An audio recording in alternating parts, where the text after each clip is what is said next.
Bonjour! Aujourd'hui, on va faire un tirage pour la nouvelle année astrologique. Un tirage de tarot de l'année astrologique. On va le faire pour le monde, hein? Le monde au complet. Qu'est-ce qui se passe? Qu'est-ce qui va se passer durant la prochaine année à partir de l'équinoxe du printemps, donc du 21 mars 2023 au 21 mars 2024. Donc, tirage astrologique, c'est 12 cartes, une carte par maison. Et chaque maison détermine le domaine dans lequel la carte tombe. Et après ça, on l'interprète. Si jamais il n'y a pas assez de détails, on peut toujours tirer une deuxième carte. Moi, j'aime bien avoir deux, je vais te dire, paquets de cartes différents, tarot. Puis si jamais, j'utilise toujours mon tarot de Marseille. Ça, c'est vraiment, c'est avec ça que j'ai appris. C'est mon premier jeu de cartes. On dirait que, je sais pas, ceux qui tirent aux cartes, vous êtes comme moi. On peut pas s'en séparer. Et après ça, je vais aller plus, si je veux des précisions, on va y aller avec le tarot des chakras. Donc, on va commencer. Pour commencer, moi j'aime bien, je divise en 3. Oups. Je remets. Et après ça,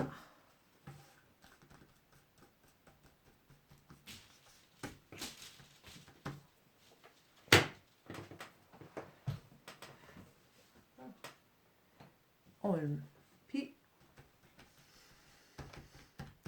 auparavant, j'ai purifié mes cartes. C'est une bonne idée de le faire à chaque fois, surtout si on tire plusieurs personnes. Entre chaque personne, l'énergie est différente. On ne veut pas emmener l'énergie d'une autre personne dans notre tirage. Et après ça, je vais tirer 11 cartes. Moi, j'aime bien passer ma main. Je suis clairsentiente, donc je les ressens. Première,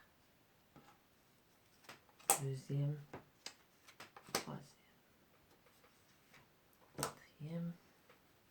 Que va-t-il arriver dans notre monde? On peut dire que c'est une année très, très importante. Cette année, surtout en astrologie, les astrologues qui m'écoutent vont comprendre tout de suite. C'est le premier passage de Pluton dans le signe du Verseau.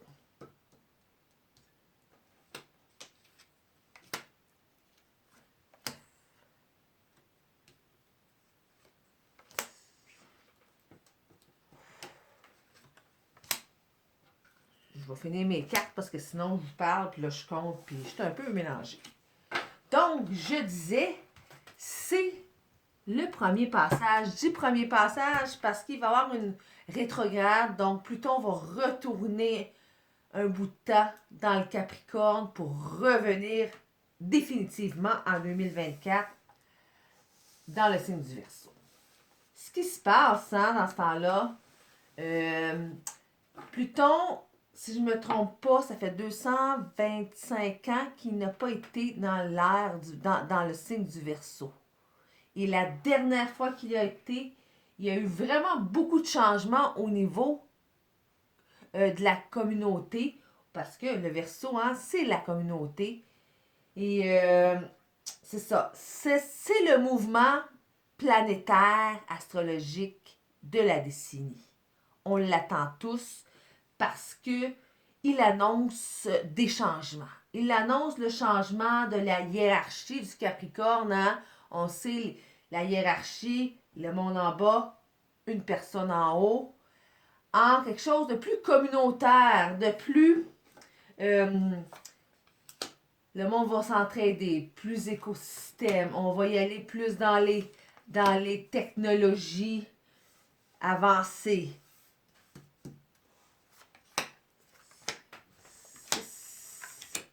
On voit bien.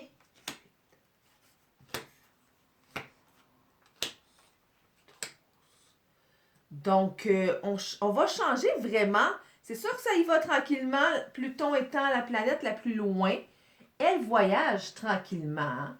Peut rester de 20 à 30 ans dans le même signe. Et là, ça l'annonce beaucoup de changements.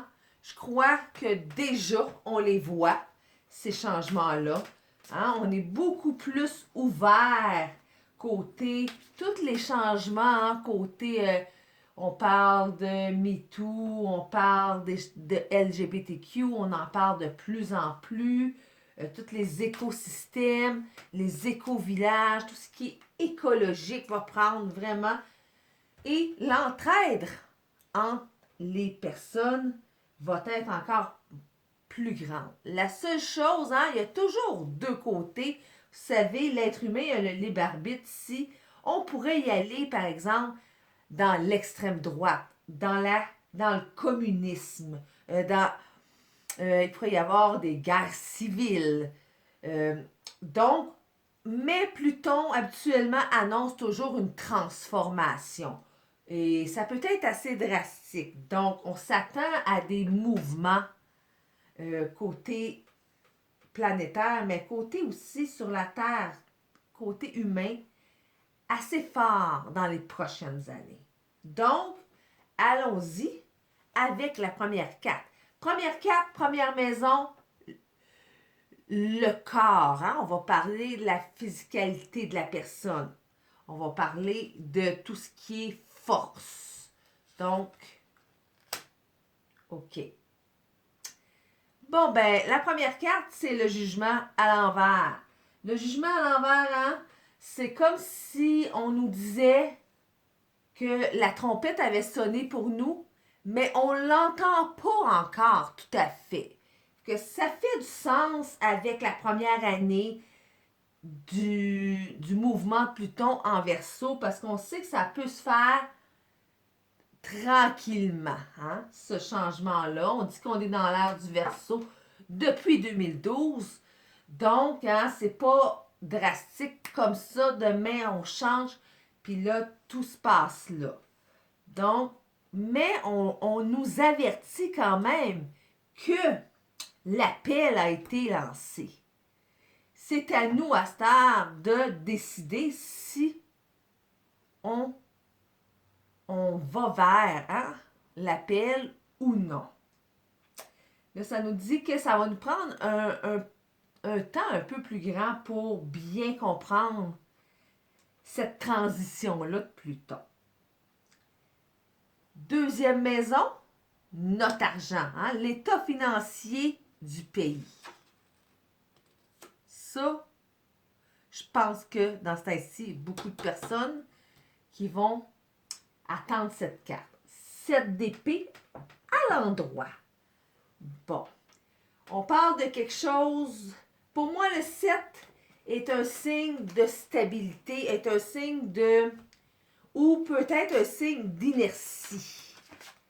Hein? D'épée, pour moi, c'est tout ce qui est intellectuel. Donc, on pourrait être endormi côté financier. Les gouvernements ne bougeront pas beaucoup, d'après moi. Juste pour le fun, allons piger une carte dans nos cartes chakras pour aller voir un peu plus loin ce qui va se passer hein, dans le monde côté financier. Et j'ai tourné ici. Encore! OK, hein? Je pense que le message est assez clair. Encore le 7 d'épée à l'endroit. Donc, attendez-vous pas, malheureusement, hein? Moi, on le sait tous, je pense que c'est partout sur la planète, pas juste ici au Québec, que hein, l'économie, c'est pas super. Devrait pas avoir des gros changements. Malheureusement, ça devrait, comme je vous dis, Pluton est une planète lente, hein? faut lui laisser le temps. Après ça, troisième maison, la maison de la communication. La maison du Gémeaux. Valet de bâton à l'envers. Donc, pour moi, c'est la terre du feu. Déjà là, on voit que les deux, la terre et le feu, ne communiquent pas si bien que ça ensemble. Hein? La terre, on parle tout ce qui est matériel. Et le feu, tout ce qui est action. Il peut y avoir encore des problèmes de communication entre le statu quo et rentrer dans l'action complètement. Encore une fois, malheureusement, on le voit très bien dans les 3 premières cartes. C'est l'inertie pour l'instant. La communication va se passer. Ça, on s'y attend un peu, hein, que il va y avoir comme un bris de communication entre, je dirais, les gouvernements et le petit peuple. Et d'après moi, ça va mener à autre chose, mais comme qu'on peut voir là, peut-être pas dans l'année qui s'en vient. Après ça, la carte des ancêtres, la carte de la famille. 9 de denier. Le 9 représente le renouveau. Denier représente le matériel, l'argent, tout ce qui est élémentaire, en fin de compte, à l'envers. Donc, encore une fois, il y a une résistance au niveau de tout ce qui est ancien. C'est sûr, hein, les gouvernements ne voudront pas aller vers le nouveau parce que pour eux, ça fonctionne bien, la hiérarchie. Hein, c'est eux qui sont au top. Et là, le petit peuple, hein, on veut que ça change, on veut que ça change. Il est là le changement. Mais il est entamé, mais il n'est pas entendu par nos parents de la société. Encore là, un petit problème de communication pour cette année. Encore, mon Dieu, hein, les cartes sont vraiment syncées, comme qu'on dit. C'est synchronisé. Après ça, la maison 5. La maison 5, c'est la créativité, c'est le plaisir. Ah, donnez-nous une bonne carte. Le au moins, hein? Donc, le plaisir. Le valet, sont toutes à l'endroit. Non, il y a une à l'endroit ici. Le valet de denier à l'envers.